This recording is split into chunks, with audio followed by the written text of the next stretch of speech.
उसे। छोड़ूंगा नहीं। हम तुमसे इस अजियत का हिसाब जरूर लेंगे।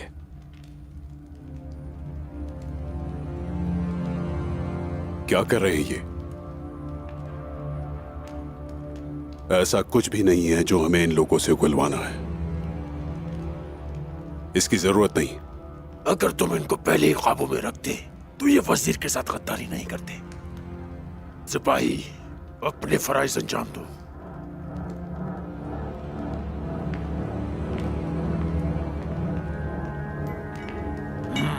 पछताओगे।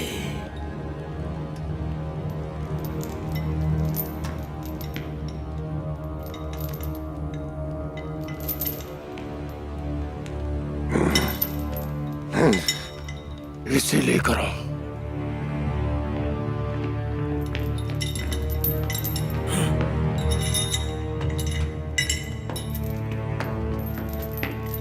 हौसला रखना मेरे भाई।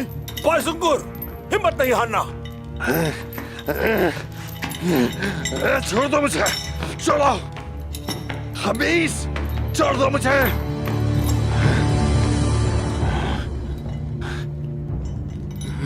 छोड़ दो मुझे। क्या कर रहे हो तुम इसके साथ? नहीं। हौसला रखो भाई। मैं तुम्हें मार डालूंगा।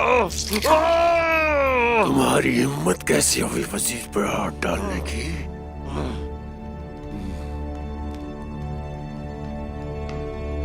अभी के लिए इतना ही काफी है। मैं वापस आऊंगा और सबके बाद तुमसे निपटूंगा। कुछ नहीं बिगाड़ सकते तुम हमारा।